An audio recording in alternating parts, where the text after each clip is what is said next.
back, welcome back to the AEW Black Experience right here on the PW Zone and also on the PWCNetwork.podbean.com.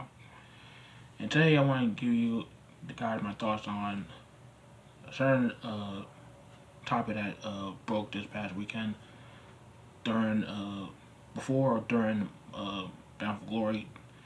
And I didn't want to make a video about this, talking to you guys about this until I found more information or I found more people confirming the news. But it looks like it is official that the partnership between Impact Wrestling and AEW is over. At least for now, at least it seems. And one thing that pretty much confirmed this is that Josh Alexander beat Christian Cage for the Impact World Championship this past Saturday at Bound for Glory. And after he won the championship, he got cast in on by Moose after he won his call shot by Oil. And now Moose is the new Impact World Champion, as you saw in the intro of the AEW Black Experience. Because I always changed up the intro whenever the main championship changes hands. Whether it be a Raw, SmackDown, NXT, AEW, Impact, you name it. And the partnership between AEW and Impact Wrestling was really a partnership to begin with. Because, yeah, you saw AEW talent on Impact Wrestling, but the only talent for Impact Wrestling you saw for AEW, it seems, was the Good Sisters, Luke Gallows and Nicole Anderson. And I feel like that was the only time, that was the only reason why this partnership was a thing. So you have those guys be on AEW more than they were on Impact Wrestling. If that was the case, why you just signed AEW when the first was a thing instead of signing with WWE? Well, I know, because you wasn't thinking with your brains, you wasn't thinking about getting more opportunities. You don't think about getting the money. And it's like, sir, you can make a lot of money in WWE, but like, you would not get any opportunities. You would not get the TV time that you wanted, and you got buried and you got released during the Black Wednesday during the pandemic last year.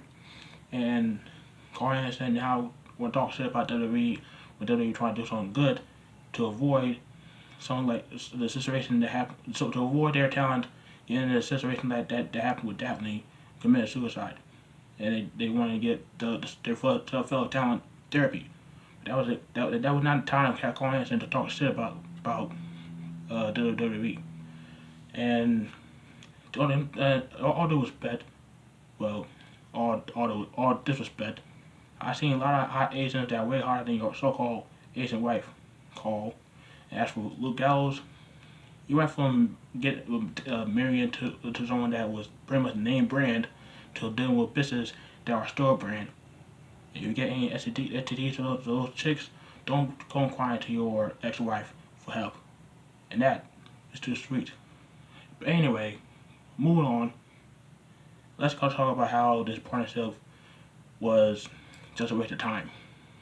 And started off with AEW having King Omega win the championship and had Don Callis sending King Omega to Impact Wrestling so he can take the Impact World Championship. And it kind of made the World Championship at the World Champion at the time, Rich Swann, look like a punk, because they would not focus on building him up. They would focus on having him be a transitional champion so he can drop the title to King Omega eventually. And during the process of King Omega winning that Empire World Championship, you had Rich Swann versus Moose for both the Empire World Championship and the Teenage Warrior Championship, it was not an actual championship, but it was sanctioned for this for the title match alone. And when King Omega won that belt, he won both of those championships. And before all this was happening, he also had Private Party, who were coming by Big Money Matt Hardy. Matt Hardy, who made his return to Impact Wrestling after 4 or 5 years of being in the company with the Broken Billions, pretty much put him Impact back on the map. And not many people were talking about it or what didn't care, because they were all paying attention to what would happen with King Omega as world champion. And it's just like me personally, I would have seen more of Matt Hardy in Impact Wrestling than King Omega. Let's just be real here. And yeah, the big money Matt Hardy gimmick is not as over as the broken Matt Hardy gimmick, but like I must have rather seen him and have him with Private Party or any other tag team they had, or HFO, Hybrid 2, and the Blister Blade, have one of those teams be with Matt Hardy, and have like 6-man tags against tag teams that try and fight for a side of the tag titles, like something like that. But they didn't do that. All they have Private Party do is challenge for the Impact World titles, tag titles, at No Surrender, at Impact Plus pay-per-view, and that was about it. That was it. That was the last time we saw a Private Party, and that was a waste of time. And you had Deanna Barrasso defending the Knockouts Championship at Slammiversary against a mystery opponent, and the mystery opponent ended up being Thunder Rosa. Now, Thunder Rosa, she was appearing on AEW TV more than she was on NWA TV, but I wouldn't say that she was an AEW star that kicked down to the forbidden door and fought Impact star, because he was still under contract at NWA. She didn't sign a contract to Impact, AEW, to like a few days after Slammiversary on her birthday. And if they would have had, if they wanted to, they could have had Thunder Rosa appear on Impact Wrestling a little bit more than just that one appearance at Slammiversary. Because the match she had against Deanna Purrazzo was to me the best match of the night. And I'm not just saying that because I'm a fan of Thunder Rosa. I'm a big fan of hers. It's the truth, because both of those ladies have been killing it this year in 2021. And me personally, I wouldn't mind seeing a match between freaking Deanna Purrazzo versus Britt Baker. Both women were pleading to have that match happen, and I don't know that match is gonna happen because one, Deanna Purrazzo is not the Knockout champion anymore. Mickie James is now, and Britt Baker is on the highest one of her career in AEW as women's champion. And if you have these two fight against each other, while Britt Baker is champion, and Deanna Purrazzo is not the champion, Tony Khan probably got a plea to Impact saying that, well, I can't have my champion lose.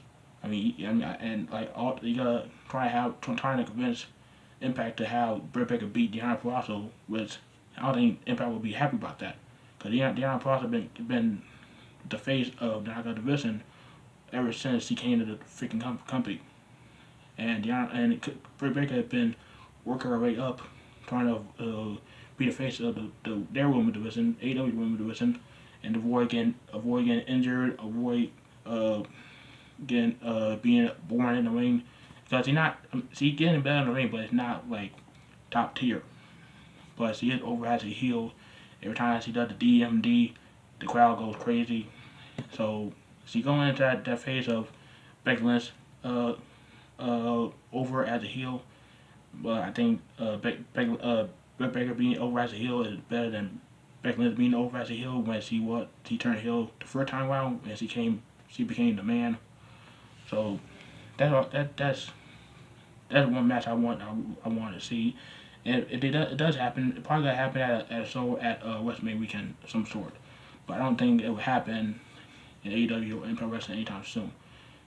But I digress on that. But with Impact having freaking Moose being world champion, and having AEW still having Kenny Omega as the world champion up until only up until Full Gear, because I'm pretty sure Kenny Omega dropped the title to him and Face at Full Gear. But Moose could have done so much if you have him beat Kenny Omega at a bigger event than freaking against all odds. That was Impact Plus pay-per-view. Could have done that match at Slammiversary. You could have done the match, have Kenny Omega still remain the Impact World Champion, but have the match between Moose and Kenny Omega at Bound of Glory. If you gotta have you want to move to win the world championship at Bound Glory, don't you didn't have to have him need to have him win a dumbass battle royal and have him cash in like he has money in the bank briefcase and then winning from a champion that just so he could be a transition champion for 2 minutes. That was dumb. I mean, don't get me wrong. I'm happy that Moose is champion, but the way he won a championship was kind of dumb, and he should have won a championship months ago, or have be built up, have him be built up as a legitimate threat, a legitimate challenger to be a champion. But they kind of fucked that up with that him doing what he did. I get it, gets mega heat, but I don't think people are interested in having him be world champion right now, other than to Adrian Brown. But I don't know what I say about that.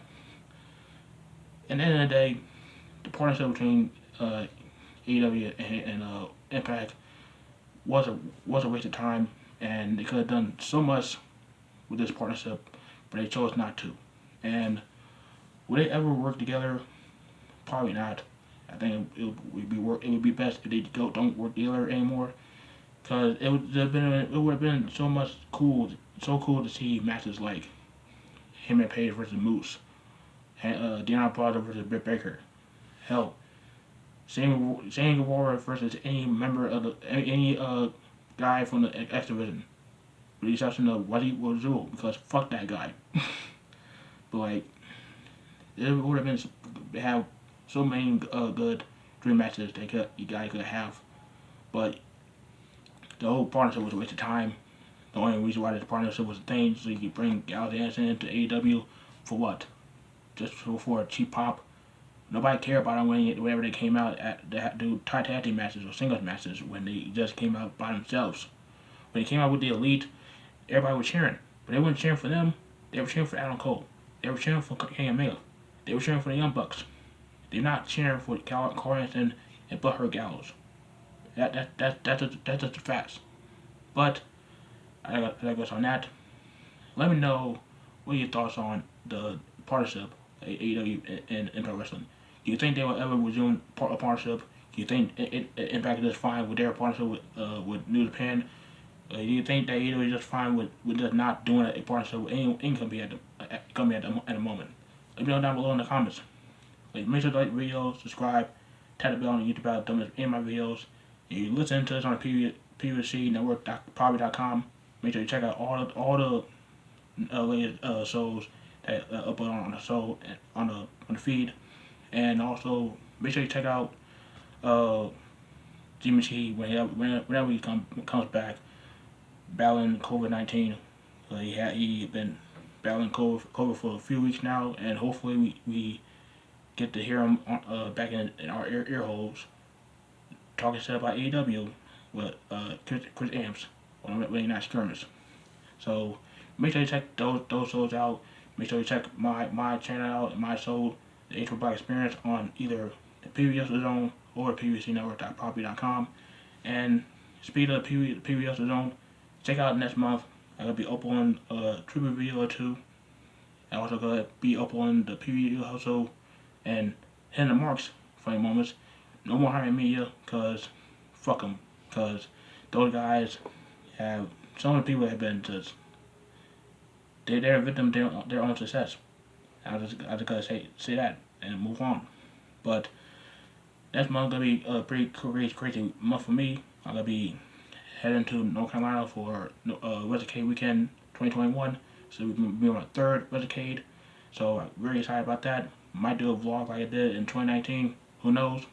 But I'll have a great time over there in North Carolina. And also, before I head to North Carolina for Westcade, I'm gonna be here in my hometown, Minnesota, for AEW Rampage and AEW Full Gear. So I'm fucking hyped for that. I can't wait for Full Gear. Being able to see that match between Hangman Page versus Kenny Omega for the AEW World Championship live, that could be one hell of a night. And I'm pretty sure that Hangman Page is gonna be winning that championship from Kenny Omega, and gonna be some Cowboy Shiznit in the Twin Cities at Target Center. But till next time, I'm Michael Davis, H4 Black. I'm out. Happy Halloween, everybody.